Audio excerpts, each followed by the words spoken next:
look at the Ten Commandments, we have to understand that they are operating in the ancient world, not our modern world.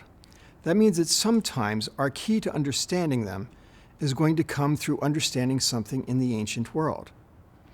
As an example, with something like Commandment 3, not to take the name of the Lord in vain. We sometimes think in terms of that rules out profanity or something of that sort, or maybe false oaths. And it's not that we shouldn't consider those, but that's not the main area where this commandment operated in the ancient world. In the ancient world, the name was a very powerful thing and a very important thing. They believed that a name connected to the person and that was capable of exercising the power that the person had. Yes, we are talking about the realm of magic to some extent.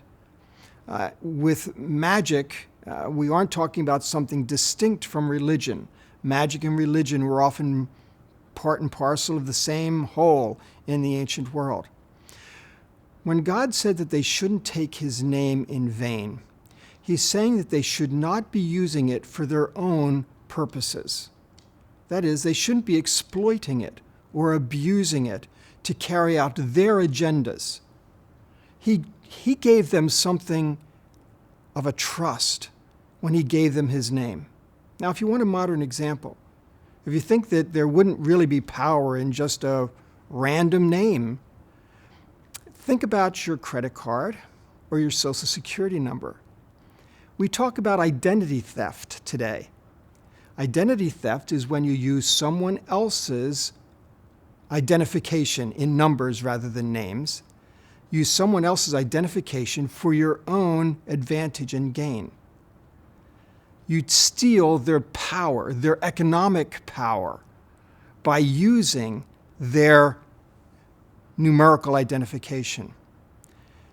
We can understand through that example that in the ancient world, when they thought about using God's name wrongly, it was divine identity theft, taking God's name to use it for their own purposes.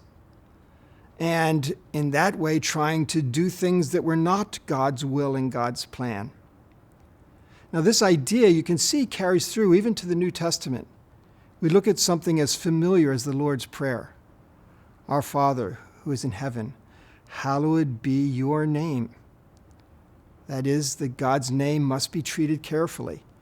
Your kingdom come, not mine. Your will be done, not mine.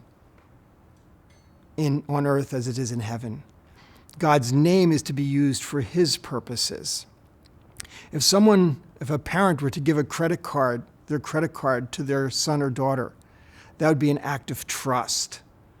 And in the same way, God gives us his name as an act of trust. He gives it to us as also a thing of power. And Jesus says then that we ought to pray in his name, and that's powerful to accomplish his plan and what he does through us. So we ought to realize that this is a trust that God has given us. We are not then to use God's name and God's power for our own purposes and our own plans. It's not to be exploited, but to be treated with reverence.